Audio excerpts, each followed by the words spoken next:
friends, it's Mrs. Bradley. I'm back in my art studio, and today we're going to learn how to draw a mermaid.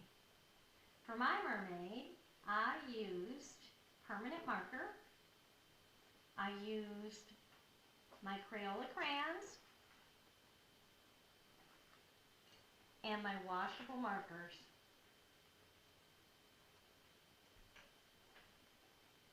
To start, we are going to put our paper down the tall way, and we are going to make her face first. I am going to use a marker to draw so you can see what I'm doing. And when you make her face, you're going to want to make it big enough to draw two eyes, a nose, and a mouth. For her nose, I'm going to use a little line that looks like the letter L. You can make your nose however you want. I'm going to give her a little smile. If you'd like to give her lips, you can make lips on her.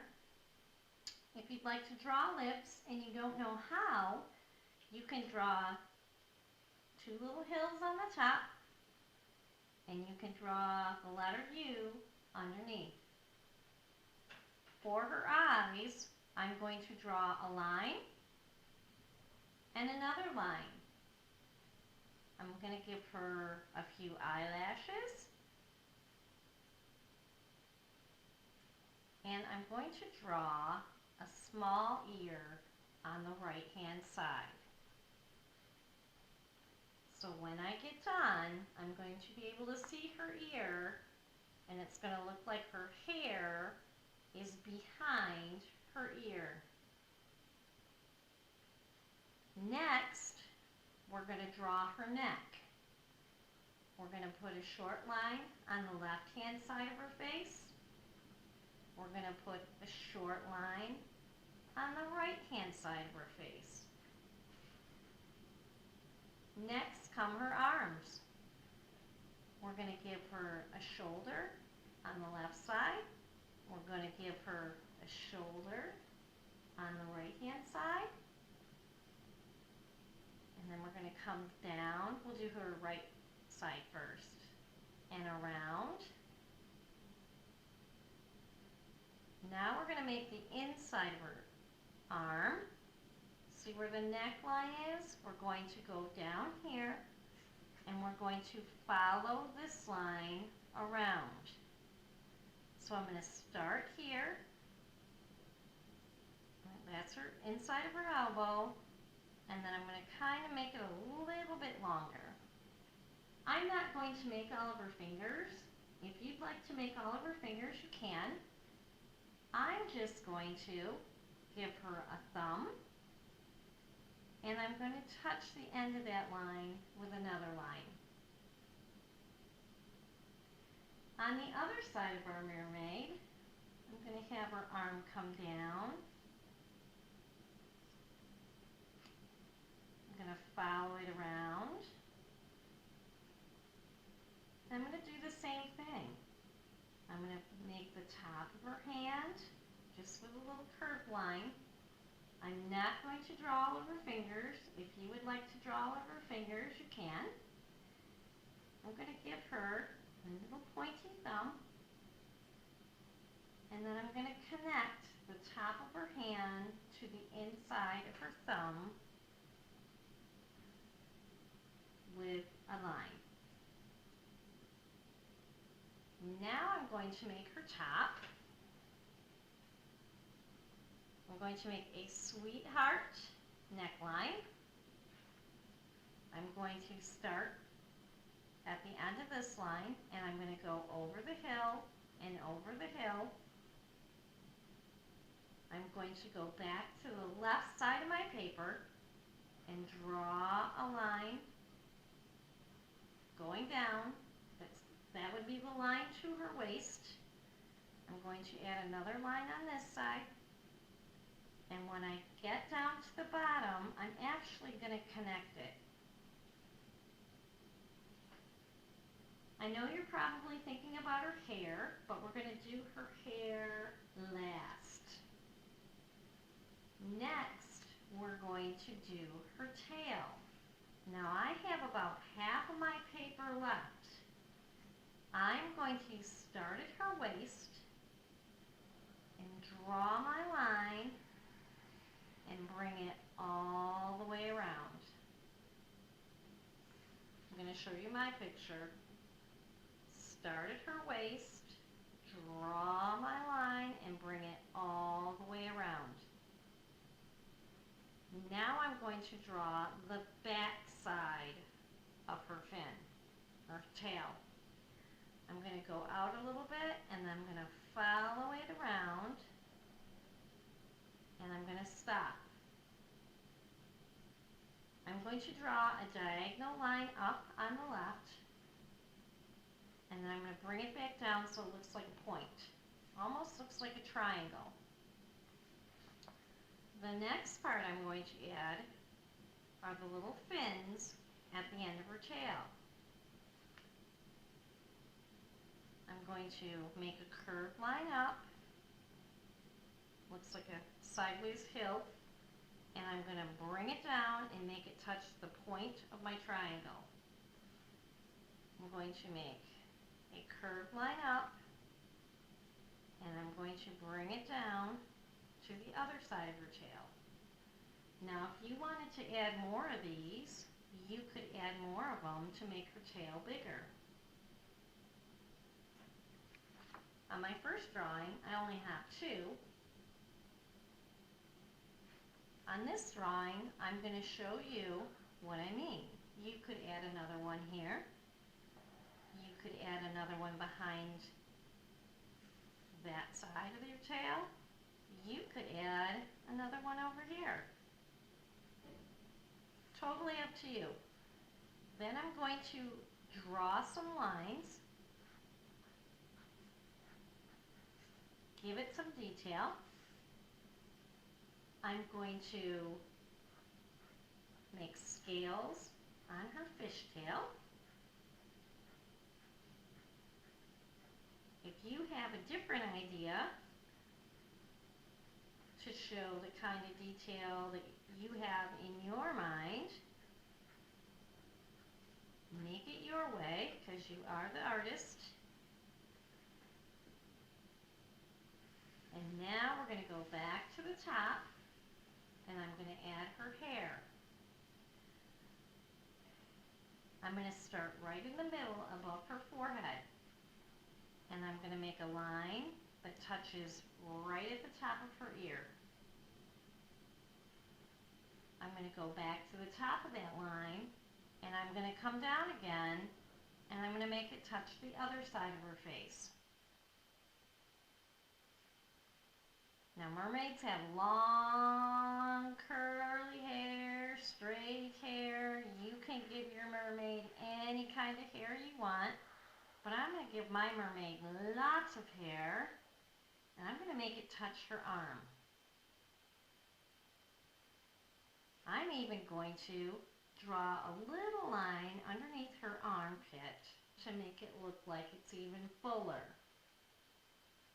When I do the other side of her hair, I'm going to go back to the top of her head. I'm going to go over the top, and I'm going to come around, and I'm going to bump into her arm. I bumped into her arm right here. I think that looks good. And I'm going to go back and maybe add a little bit of detail with my black marker.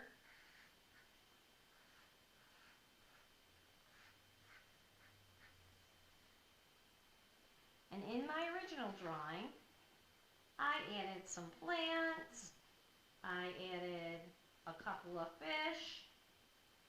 You can add whatever you'd like to add. If you'd like to add a fish, this is how I drew mine. I started with a short line, a diagonal line inward, a a diagonal line inward. Then I made a hill on the top and a smiley face on the bottom. I drew some fish lips. I drew a gill line. I gave my fish an eyeball. And if you want to add more fins, you can add more fins. I think they look like triangles.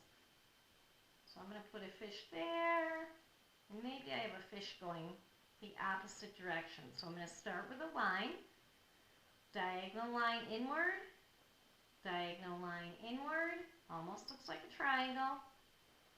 Go over the hill, go under the hill. If you'd like fish lips, add your fish lips,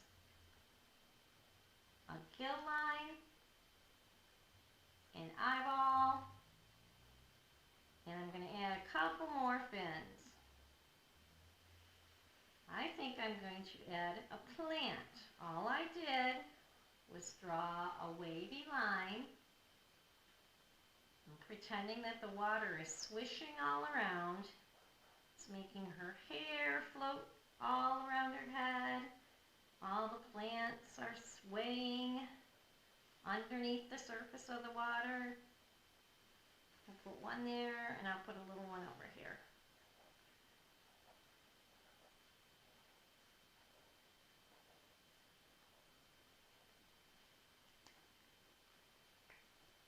Now I'm going to color my mermaid in. I'm going to use crayon, and I'm going to use marker. For her face, I'm going to use my Crayola marker.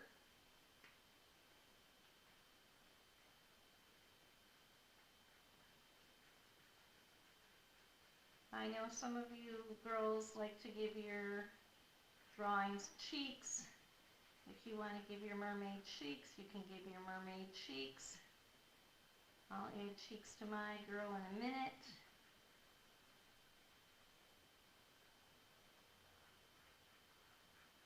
Oops. I did not use a permanent marker to draw her, so I have a little bit of smudging going on. So I'm going to be extra careful around her eyes.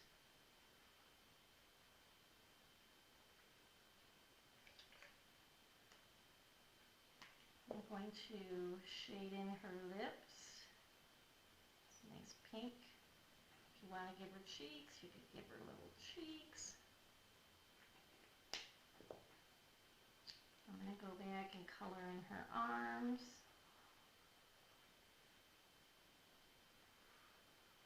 This is a good time to practice coloring in the lines.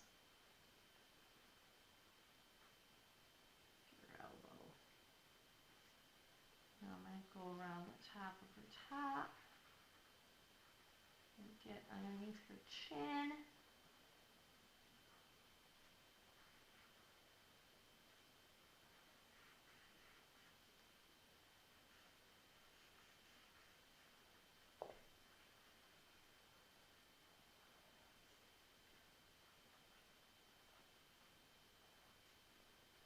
Smooth this out a little bit. I had a little bit of smudging there again.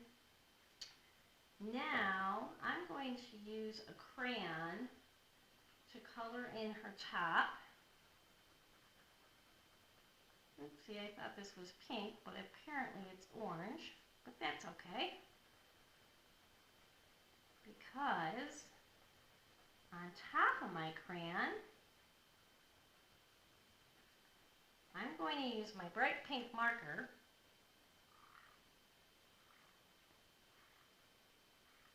and draw some details.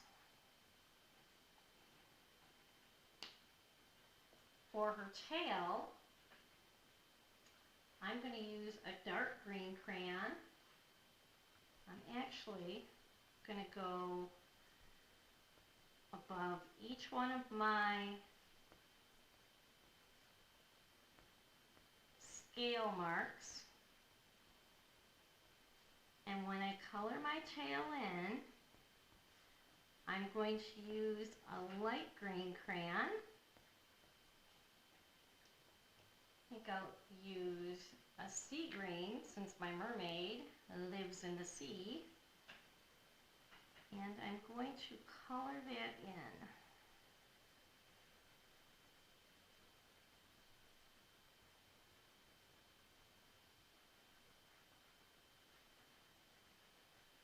I'm going to follow the curve of my line when I color. If you need to turn your paper, turn your paper. So I've turned her a little bit. Now I'm going to keep turning her, and I'm going to follow that curve all the way around. And I'm almost done with her tail. Turning my paper some more. There, I got it. Now I'm going to do the fin of her tail. And I'm going to actually use my, crayon is indigo. I'm going to put some indigo lines next to my black marker lines.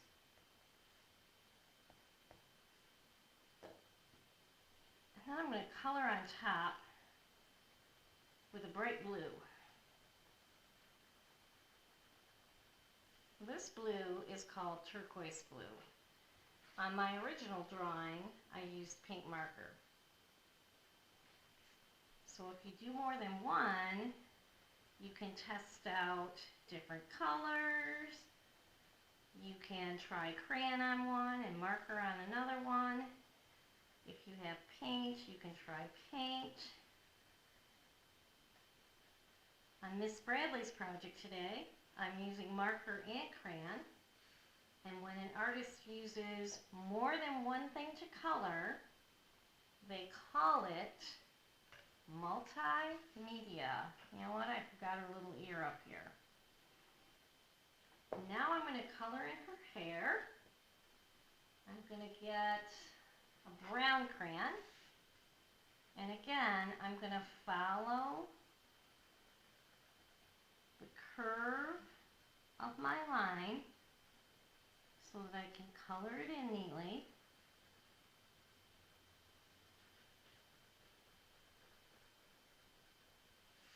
I'm going to turn my paper again so that it's easier for me to color.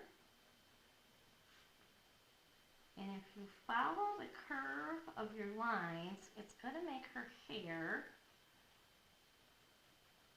look like it's floating in the water.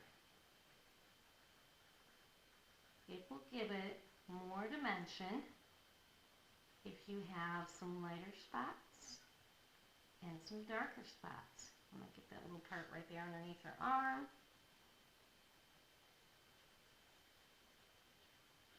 Go right to the end. Go back and get those little white spots that are near the edge of the line. And when I have the whole thing colored in, I'm going to take my brown marker and give her some highlights. I found that if I don't color super dark, I am able to write and draw on top of my crayon. Okay, let's get this curve over here, get around her neck. Now I'm going to take my brown marker and I'm going to give her some lines kind of close to where I gave her the black lines in her hair before. Just make it look more swishy. It's floating all around. Here we go. Now I'm going to color in my fish. I think I'm going to use a marker for this. Let's make our fish purple. You could make them different colors. You could put polka dots on your fish. You could put stripes on your fish. You could make the fins different colors. Totally up to you. Remember, you're the artist. I'm going to practice staying in the lines. Now when I get to the water part, I have a little trick. I'm going to color my fish lips even lighter purple or pink. This color is called Wild Orchid. And then I'm going to color my plants. And when I made my plants, I only made a few leaves.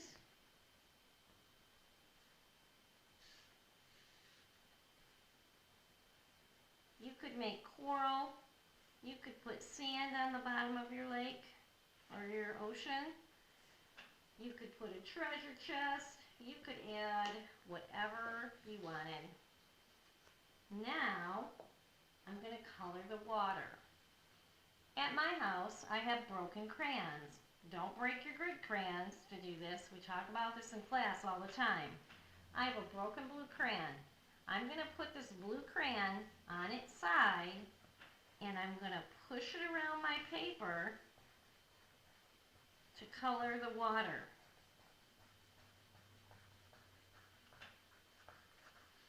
That's going to make the background look nice and smooth.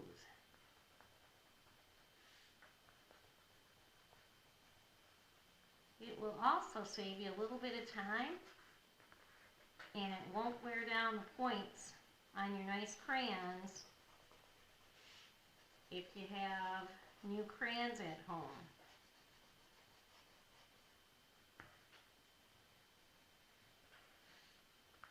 We'll go around her tail.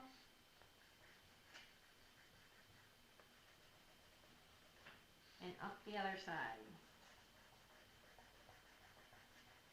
My blue isn't very dark because I'm using sky blue.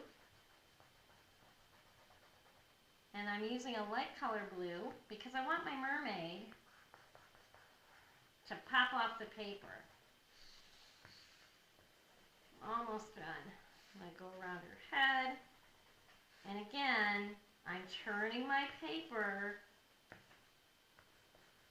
to make the coloring process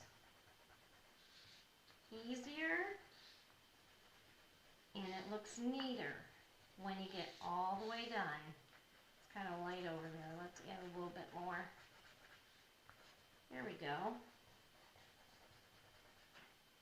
And when you're all the way done, don't forget to sign your name at the bottom of your beautiful project. Mermaid number 1 and mermaid number 2. Hope you guys have a fun time drawing your mermaid.